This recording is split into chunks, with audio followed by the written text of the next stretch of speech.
El siguiente programa es apto para toda la familia. No contiene escenas de sexo ni violencia.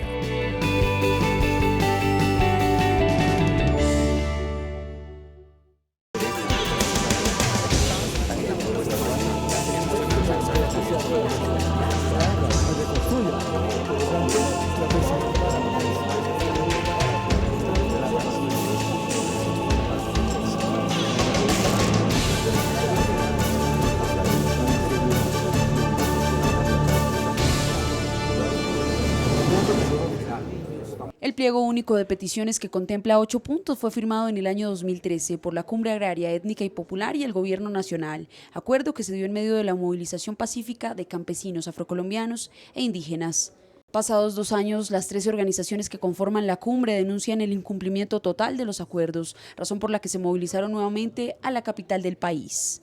Durante 7 días, las caras de la ruralidad de Colombia realizaron foros, movilización pacífica, socialización en las diferentes localidades de Bogotá y acciones de hecho en el Ministerio de Agricultura, donde nuevamente el jefe de esta cartera y garantes de la Organización de Naciones Unidas y de la Defensoría del Pueblo buscaron establecer el diálogo con la cumbre y dar garantías a los acuerdos firmados entre las partes.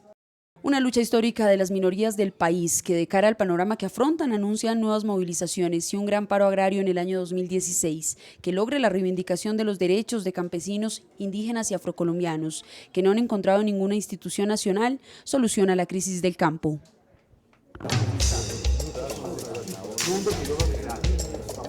Buenas tardes, bienvenidos a Contrastes, porque la realidad tiene diferentes miradas. Este es un espacio de FECODE concebido para que ustedes en la tranquilidad de su hogar construyan opinión. Hoy nuestro tema tiene que ver con la nueva movilización de la Cumbre Agraria, Étnica y Popular, que durante 6 días se tomó la capital de la República para visibilizar, denunciar el incumplimiento por parte del Gobierno Nacional a los acuerdos que se establecieron en el 2013. Llevan casi 15 meses negociando mesas de diálogo con el Gobierno Nacional, representantes de las diferentes carteras, 36 reuniones. La paciencia se agota y por ello la Cumbre Agraria, Étnica y Popular llegó a la capital de la República a decirle al Gobierno Nacional, bueno, ¿para dónde vamos? Ellos denuncian que han sido tratados con desidia, con oídos sordos, porque a la hora de la práctica de actuar no se ha avanzado en nada. Sin embargo, el Gobierno Nacional dice que sí hay puntos claros y estratégicos en los que se ha avanzado.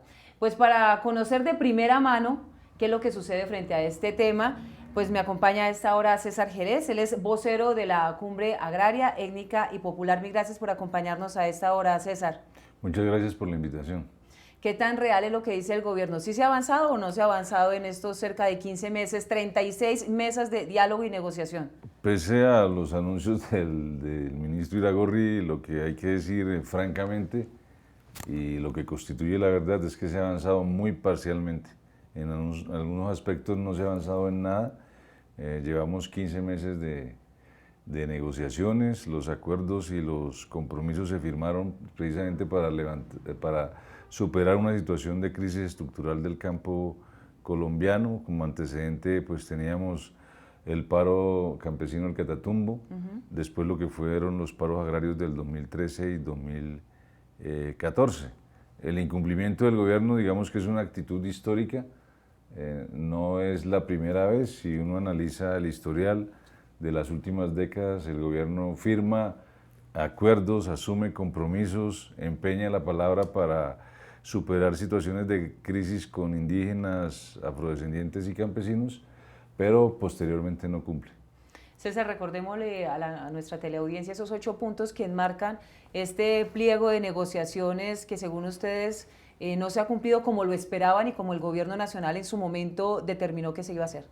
Bueno, los 8 puntos tienen que ver con un primer punto, que es unos acuerdos de confianza que se firmaron con el gobierno, donde están todos los aspectos productivos para estas comunidades.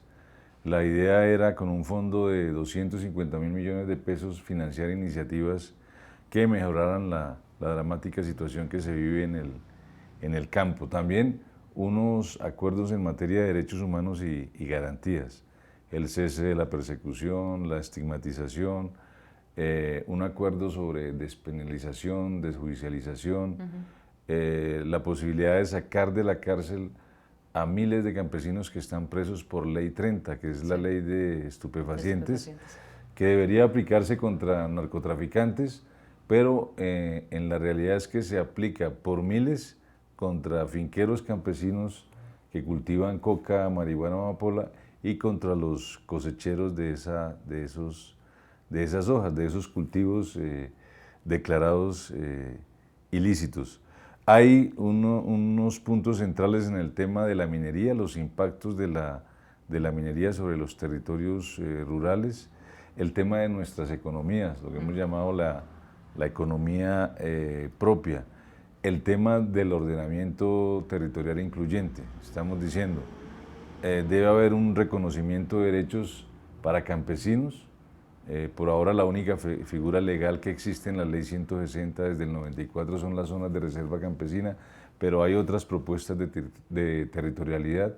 Está la aspiración de ampliar derechos territoriales para indígenas totalmente legítima en los resguardos, la consolidación del ejercicio territorial para afrodescendientes a través de los territorios colectivos de comunidades negras. También hay un deseo de ampliar esos derechos territoriales, solucionar los conflictos entre comunidades rurales a través de figuras novedosas como los territorios interculturales, pero sobre todo darle un marco jurídico y normativo a todas esas problemas, volverlos soluciones. También está el tema de la relación entre el campo y la ciudad, la relación que es evidente económica, ¿cierto?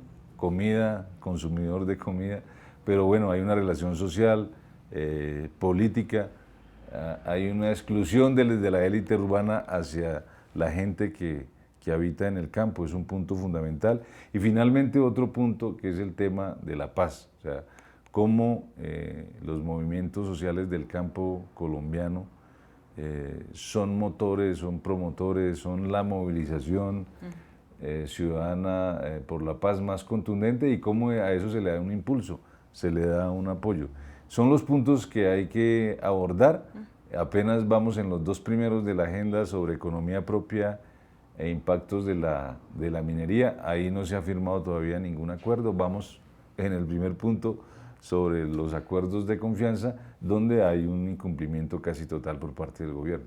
Lo cierto es que el gobierno nacional ha declarado que llevan un retraso de cerca de 20 años, no solamente con el censo agrario, es decir, con todo el tema del campo, sino en políticas específicamente que beneficien a los campesinos en su economía. También ha reconocido que los campesinos son quienes garantizan la seguridad alimentaria. Todavía sin embargo, poco o nada se hace, ¿no? Que esos son los argumentos que uno no entiende muy bien. Todavía en un 70% garantizamos la soberanía alimentaria que le queda al país. Actualmente estamos importando unos 20 millones de toneladas de alimentos al año. Perdimos sectores estratégicos para cualquier país, o sea, nosotros ya no producimos cereales, importamos el 100% de trigo, de soya, de sorgo, de cebada, perdimos toda la soberanía en materia de maíz, estamos importando casi el 100% del maíz que consumimos. Y sobre esa fase regresiva, yo diría que en esa fase regresiva sobre el campo colombiano tuvo un impacto devastador los 2 gobiernos del señor Uribe. O sea, y no lo digo yo porque no lo quiera, sino lo dicen expertos, académicos, que nosotros después de esos 2 gobiernos retrocedimos por lo menos 20 años en materia de desarrollo rural y en materia de sostenibilidad y promoción del sector agropecuario. Esa crisis, si a esa pérdida de institucionalidad, de inversión, la falta de políticas públicas, si a eso le sumamos el contexto de la apertura económica y de los tratados de libre comercio que ejercen una presión macroeconómica enorme sobre los sectores productivos del campo, pues ahí tenemos lo que tenemos en el país. Campesinos empobrecidos, campesinos sin tierra, un país de terratenientes, la tierra reconcentrada, campesinos sin derechos prácticamente, y esa es pues la situación que queremos revertir en la cumbre agraria. César, pues nuestra compañera Viviana Bello habló con otros de los representantes que hacen parte de esta cumbre étnica, agraria y popular en la capital de la República. Ellos nos contaron sus miradas, de la mirada desde las comunidades afro, las comunidades indígenas y por supuesto la de los campesinos. Viviana Bello. Omaira, muy buenas tardes. Pues mire, como usted lo mencionaba, las comunidades campesinas, afrocolombianas e indígenas llegaron pues a la capital del país precisamente denunciando el incumplimiento del gobierno nacional en los acuerdos pactados en el año 2013. A esta hora saludamos a Robert Daza, quien es coordinador nacional agrario y vocero de la Cumbre Agraria Étnica y Popular. Robert, esos incumplimientos puntuales. El gobierno no ha cumplido ni el 1% siquiera del paro agrario y del paro del 2014. Nosotros hemos presentado proyectos por 264 proyectos desde julio del año pasado y de eso no se ha firmado tan solo el primero. Presentamos 29 iniciativas de proyectos de infraestructura básica para la parte rural, tampoco hay absolutamente ningún avance. Nosotros presentamos un pliego de 8 puntos donde se establece una solución a la problemática que tenemos en el campo colombiano, pero de eso tampoco el gobierno ha querido siquiera dar una respuesta a las propuestas que nosotros le hemos presentado. Es decir, el incumplimiento es prácticamente nulo. Robert, el gobierno nacional en el año 2013 hablaba precisamente sobre unos territorios que iban a ser entregados a los campesinos. ¿Qué ha pasado con esos baldíos? Lastimosamente en Colombia el problema de tierra sigue siendo un problema fundamental por las cuales el conflicto se da. Las comunidades que fueron despojadas en el tiempo de Álvaro Uribe Vélez, 4 millones de hectáreas, 2,5 millones de personas desplazadas del campo a la ciudad, 8.300 permisos de concesión para que entren las multinacionales a sacarnos del campo. Eso sumado hoy en día los intereses del gobierno nacional para entregarle los baldíos que son patrimonio de nuestros hijos y nuestras hijas a las grandes transnacionales, pero también a los ricos y a los poderosos de este país. Por ejemplo, a los dueños de los ingenios azucareros, a los dueños de los bancos, a los dueños de Avianca. Es decir, aquí el gobierno está interesado en entregarle eso que nos corresponde a nosotros como comunidad campesina a los ricos para que sigan acumulando capital, enriquecerse y nosotros seguir sumidos como campesinos en la absoluta pobreza. Nosotros, Omaira, más adelante regresamos. Muy bien, Viviana, muchas gracias. Volvemos con usted y más información de las entrevistas que recogió en esta cumbre agraria, étnica y popular. Volvemos más adelante. Una pausa, César, y regresamos aquí en Contrastes. Ya está en circulación la edición 110 de la revista Educación y Cultura. Tema central: nuevas tecnologías, educación y sociedad. Reconociendo el impacto de las nuevas tecnologías en la educación, la política, la pedagogía, la didáctica y la labor docente. Buscando caminos que empoderen a los maestros en el uso inteligente y profesional de las nuevas tecnologías. Suscríbase llamando al 245-3925. Educación y Cultura. 32 años construyendo el movimiento pedagógico colombiano. Estamos de regreso en Contrastes porque la realidad tiene diferentes miradas. Hoy analizando la situación del campo, del agro, de las comunidades afro, las comunidades indígenas inmersas en un escenario tan importante como el del agro, que ya mencionamos aquí, pues debería estar garantizando la soberanía, la seguridad alimentaria de todos los colombianos. Sin embargo, no es así. Hemos olvidado un poco la prioridad del campo y de nuestros campesinos. Hoy ellos están exigiendo precisamente ponerse en el primer nivel, en la primera línea de prioridades para la economía del país, y le están exigiendo al gobierno nacional, al presidente Juan Manuel Santos, que cumpla con los acuerdos que firmó en el 2013. Y para ello estamos hablando con César Jerez, vocero de la cumbre. César, hay un tema que muy poco entendemos los colombianos y es que los medios tampoco ayudan mucho a que lo entendamos. ¿Qué es lo que está pasando realmente con el Ministerio de Agricultura, con este ministro Iragorri, con el tema de los desembolsos? Todos los papeleos, pareciera que a los campesinos, a los pequeños trabajadores del agro se les están pidiendo más condiciones que a los que tienen toda la infraestructura, pues a los grandes empresarios. Los están midiendo de igual a igual, que no es lógico. Exactamente.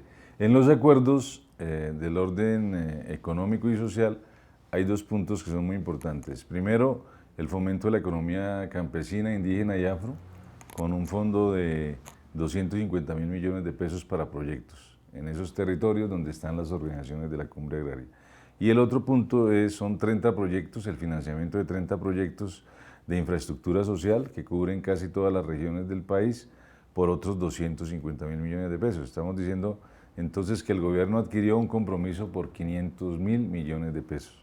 Aparentemente es mucho, pero para las necesidades es definitivamente poco. Bueno, pero está el compromiso y el acuerdo firmado por el gobierno. ¿Qué ha pasado en materia de proyectos? Pues que nosotros iniciamos la formulación, la identificación, la formulación de las iniciativas hace ya 15 meses, cuando se firmó el acuerdo, y lo que nos encontramos es una red de trámites, de solicitudes cada vez de subsanaciones cada vez más complejas, según el ministerio y el propio ministro, ordenadas a la ley y a reglamentaciones que hay, pero lo cierto es que esa se volvió la razón del incumplimiento.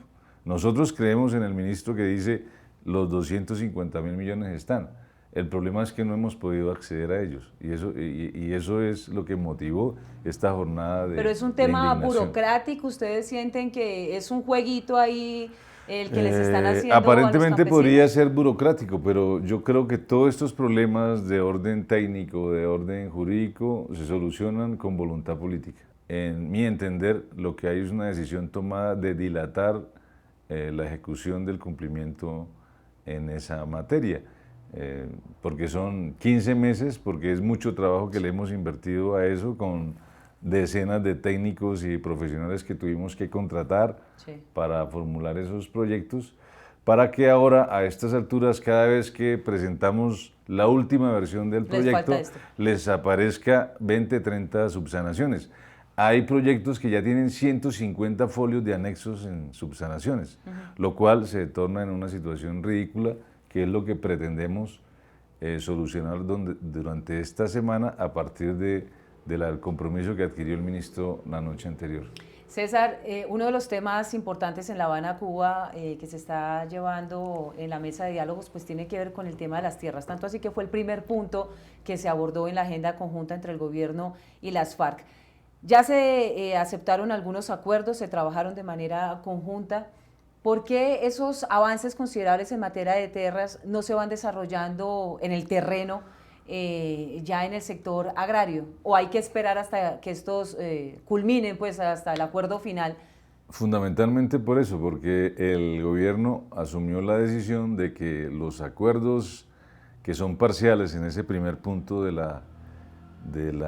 proceso de paz sobre desarrollo agrario integral con enfoque territorial, decidió el gobierno que esos acuerdos parciales no se implementen hasta que no se haya firmado un eventual acuerdo final. Esa postura es ambigua, puesto que muchos de los compromisos que el gobierno tiene con nosotros son compromisos de ley. Por ejemplo, la constitución de zonas de reserva campesina, ley 160 del 94, con una reglamentación del 96, con un acuerdo del INCODER que es un mandato misional para que esos procesos se constituyan. Sin embargo, el gobierno boicotea la constitución de zonas de reserva campesina, prácticamente hay un boicot, un veto institucional sobre la constitución, lo que impide que haya soluciones territoriales para los campesinos. Esa situación la estamos viendo en la cumbre agraria.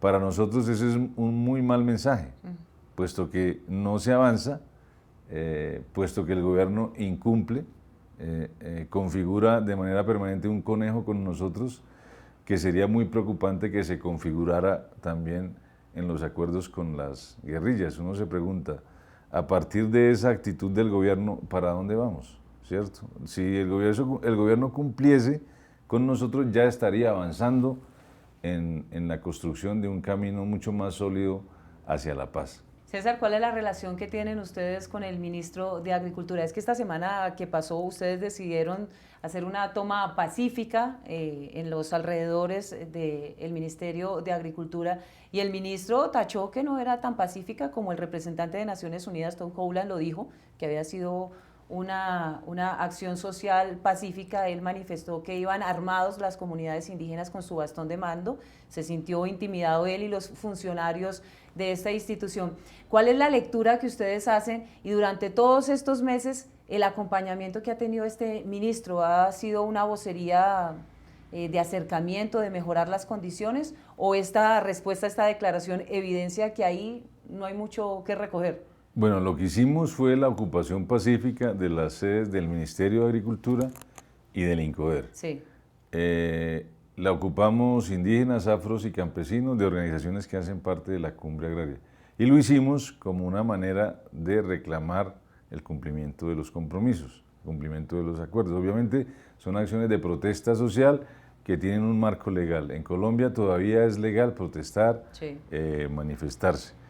El ministro salió a decir en los medios que la ocupación había sido violenta, en ningún momento se retuvo a ningún funcionario. Obviamente los indígenas y los campesinos y los afros usan bastones de mando, pero además los indígenas usan arcos, flechas, cerbatanas. Los indígenas que están acá en Bogotá, tú los ves como si los vieras allá en cada una de sus regiones. En ningún momento esos indígenas usaron esas flechas y esos arcos, tampoco usaron los bastones de mando contra nadie, ni siquiera contra el servicio de vigilancia en cada una de las entradas. La situación fue pacífica y lo demuestra que no hubo ningún herido ni ningún altercado, salvo las provocaciones pues, de siempre del ESMAD, de la SIJIN, de agentes encapuchados incluso a las entradas de estas instituciones contra nosotros. No pasó nada más. ¿Pero este ministro ha sido un agente que viabiliza o al contrario? Recordemos el papel de Iragorri. Él era el anterior ministro del Interior. Con él se firmaron la mayoría de los acuerdos y compromisos siendo ministro del Interior. Después reemplaza al señor Lizarralde, que pasó sin pena ni gloria por ese ministerio. Y le toca entonces ejecutar lo que él firmó en el Ministerio de Agricultura. En el Ministerio de Agricultura él está impedido para varios temas por cuestiones familiares. Recordemos que el señor Iragorri y su familia es de una familia de terratenientes del Cauca. Bueno, como lo son casi todos los ministros de Agricultura en Colombia. Entonces el señor Iragorri se ha caracterizado cuando fue ministro del Interior por mitigar todas las crisis en el campo, firmando acuerdos, y después como ministro de Agricultura se encuentra con el problema de que no cumple, no ejecuta lo que anteriormente firmó como ministro del Interior. Entonces firma todo, pero no cumple casi nada. Esa sería la frase que resumiría la gestión del señor Iragorri. César, Viviana Bello también le preguntó a algunos representantes de la cumbre, específicamente a los representantes de las comunidades indígenas, cómo recibieron estas declaraciones del ministro de Agricultura que el bastón de mando se había utilizado de manera violenta. El ministro dijo claramente que el bastón de mando era un arma. Viviana. Omaira, regresamos porque mire, como usted bien lo mencionaba, con total indignación recibieron los discursos del ministro de Agricultura Aurelio Iragorri, pues los indígenas del país. A esta hora de la tarde saludamos a Gilberto Arlán, quien es asesor de Derechos Humanos del pueblo canguamo de la Sierra Nevada de Santa Marta. Gilberto, ¿cómo leer ese discurso que ha dado en las jornadas de la indignación el ministro de Agricultura? Bueno, para nosotros los pueblos indígenas no es lo que diga el ministro, porque es una expresión más de él. Para nosotros lo que nos importa es que ese tipo de declaraciones que da el ministro llegan al grueso de la población o de la población nacional, y es por eso que nosotros hemos recibido con indignación, porque no es decir que el bastón es un arma, porque no lo es un símbolo de la paz. Nosotros hemos emprendido la campaña Yo porto el bastón para la paz, y hemos dicho cuenten con nosotros para la paz, nunca para la guerra. Muchísimas gracias, don Gilberto. Pues mire, Omaira, a nuestros televidentes la invitación para que consulten la página www.fecode.edu.co, donde van a encontrar toda la información acerca de esta cumbre agraria, étnica y popular que se realizó en la capital de Colombia, estos incumplimientos y el pliego de peticiones de los 8 puntos que se encuentra entonces disponible en la página. Regresamos con usted. Esta semana de indignación, así la calificaron, ustedes tenían otro objetivo, además de acercarse a la comunidad, de hablar con el gobierno nacional, de hacer mesas de trabajo con las comunidades. Un objetivo claro, y era sacar avante la hoja de ruta para el paro nacional que tienen convocado y tienen pensado para el 2016. Sí, es un paro, todavía no lo llamamos paro cívico nacional, pero sí lo llamamos paro agrario.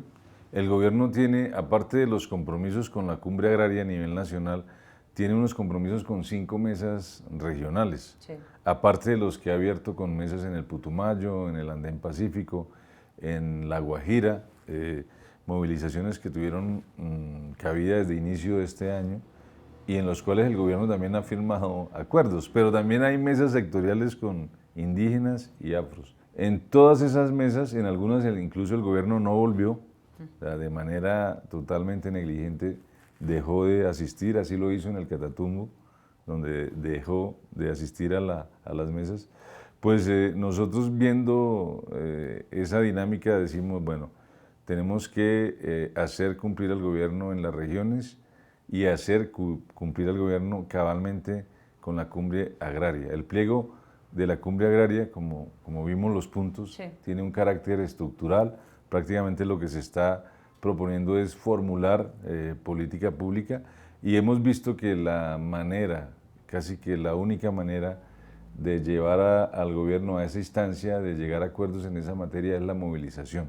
Y ahí pues nosotros como cumbre agraria tenemos una gran oportunidad que también es un reto. ¿Cómo coordinamos la acción política, pero también cómo coordinamos la protesta y la movilización?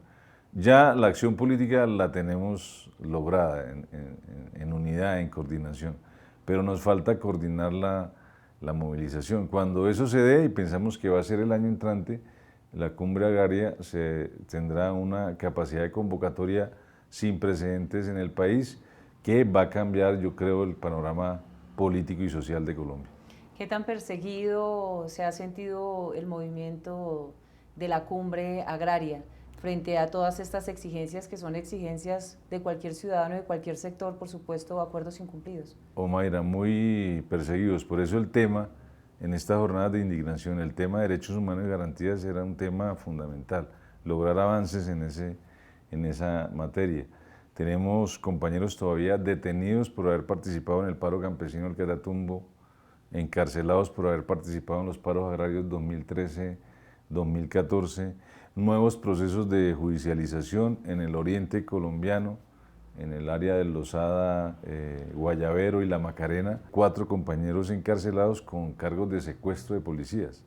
Y eso nos preocupa mucho, por eso la interlocución con el gobierno en esa materia es fundamental. En una protesta, en un conflicto, pues hay agentes del ESMAD y la policía, y en la confrontación, pues uno puede retener al otro. Eso pasa en todos los conflictos sociales que se van a acciones de hecho. Y a los compañeros les han elevado ese tipo de cargos que son ya cargos de extrema gravedad. Son prácticamente un ataque al movimiento social. Un cargo de secuestro es un cargo que se le aplica a un delincuente, no a un luchador social, a un dirigente campesino. Sigue todo el proceso de estigmatización, de judicialización, siguen los informes de inteligencia sobre los dirigentes de las organizaciones, la presión del sector defensa para que esos informes de inteligencia